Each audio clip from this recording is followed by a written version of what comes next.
But what about the fact that women want to work? I mean, they should have the right, don't you think? Most women want to have a career. Well, I don't believe that's true. No, I don't believe that for a second. You're telling me what you've been told and what you've been told to believe, not what you actually believe and not what's actually the case. No, I don't believe for a second that most women want to work and most women want to have a career. That's PR, that's propaganda. I mean, you can't say honestly that you think that most women want to work and also say that women have equal intelligence as men, because if they have equal intelligence as men, what intelligent person would choose to work if they had a choice not to? I know a man wouldn't, if given the choice. No, I know that most women don't want to work. I don't need to see the statistics. I know that most women don't want to work because I work. So I know what it's like. No, you can only convince a woman or anyone else that it's wonderful, it's just so fulfilling to dress up in business clothes and go to an office all day if they've never worked. You can maybe sell that message to young, inexperienced people, but anyone who has been in the workforce for any length of time will tell you it is not exactly living the dream. But you know who is living the dream? Married women in Dubai, married women in Saudi Arabia. And not just because they get to go on shopping sprees with their husbands', gold credit cards, but because due to the fact that they have so much support from their family, so much support from their husbands, so much support from their fathers, so much support from what you would call patriarchy. You probably didn't know that women in the UAE and women in Saudi Arabia own a higher percentage of small and medium-sized businesses than women in America, by at least 10%. That's ownership, that's entrepreneurship, not employeeship. But of course, they're oppressed, right? Now, most people don't want to work. Now, obviously, there are exceptions. And there are people who can, genuinely derive a lot of satisfaction from their work. But we all know that they could find infinite other ways to achieve that and better than that level of satisfaction if they weren't wage slaves and had control of their time. Should women have the right to work? You understand what incredibly deceptive language that is? In your society, do they have the right not to work? That's a better question. I mean, look at how they manipulate language around this issue. Instead of just saying you have to work, they say that you have a career or you have a job, as if it's something that you've gained, as if it's something, something that you have, rather than talking about all the things that you lose by having that, all of the things that you have to let go in order to keep hold of that job. They say you have a career, but what they mean is your employer has you. And that's where you spend most of your time. That's where you spend, most of your waking hours, 8, 9, 10 hours a day, plus however long it takes you to commute. So maybe up to around half of a 24-hour day. You are either going to work, at work, or coming home from work.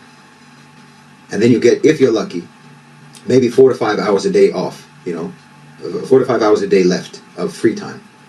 Look at that phrase, free time. Because, yes, in your free, democratic, liberated, independent country, most citizens only get about 4 to 5 hours a day of freedom. Because the rest of the time, you're at work. And work is extremely not democratic, not free, and you have no independence. You do what you're told, you wear what you're told, you eat when they let you. Your time is not your own. In some places, you even have to ask permission to use the restroom. So most of your waking hours are actually spent in a thoroughly totalitarian environment, in the land of the free and the home of the brave. And you get maybe 4 to 5 hours a day of freedom. And you're telling me that women want that? No. The system wants that for women. And it has made it largely unavoidable because the cost of living is too high. Or anyway, the cost of supporting the lifestyle and maintaining the lifestyle that your society teaches you that you must have if you are to be regarded as a worthwhile and successful human being. They made it necessary for women to work. And human beings have a great capacity to convince themselves that they are actually in favor of things that have been imposed upon them. So they tell themselves that they actually want the thing that they have no choice but to accept.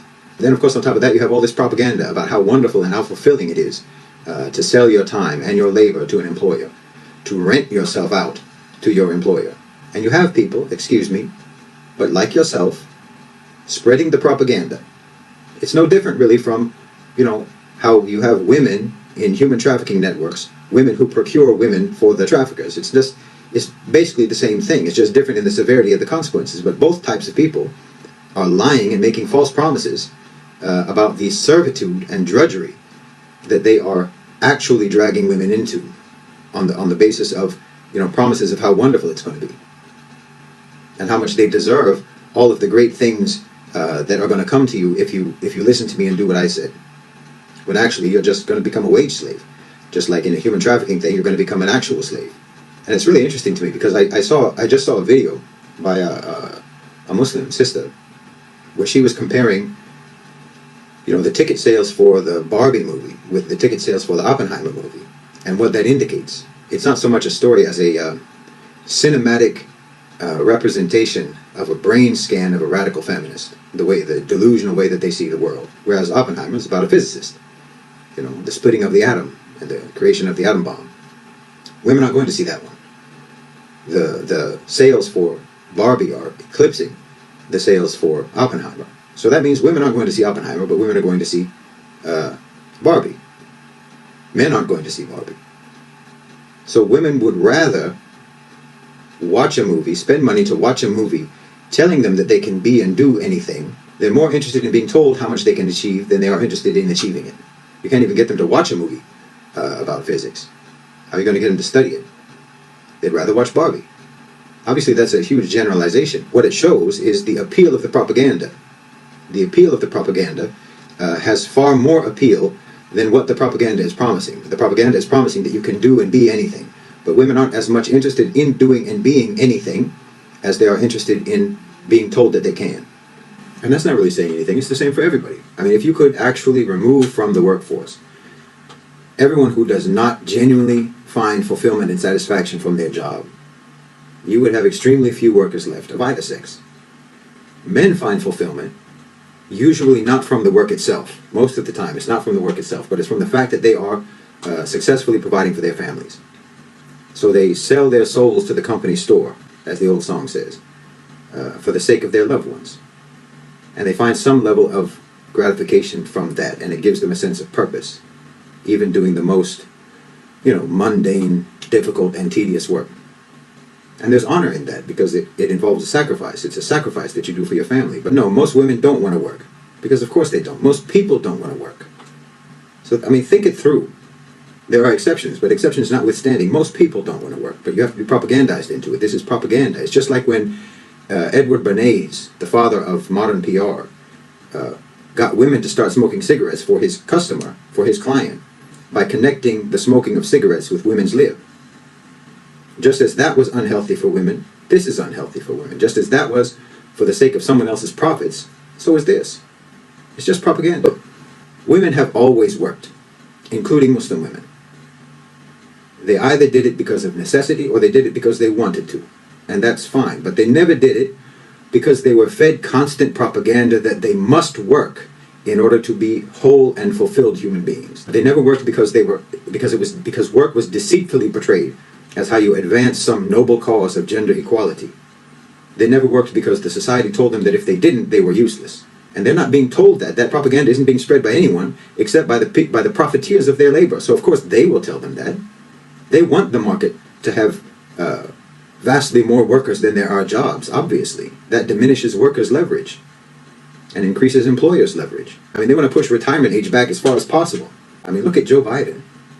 The man should be in a care home. But they want as many people in the workforce as possible for as long as possible. But don't at least tell yourself that this is good for you and you want it, just because it's what business wants for you. When women go to the workplace, they're not breaking down barriers. They are erecting barriers around themselves. And men know that because we've been in those barriers all our lives. We know what it's like to be in the workplace. We know that all of this propaganda is propaganda. It's not a wonderful thing to go out into the workforce. Women have, the domestic life of women traditionally has been a socialist utopia. Why would you leave that? Most people don't want to work. That's a fact.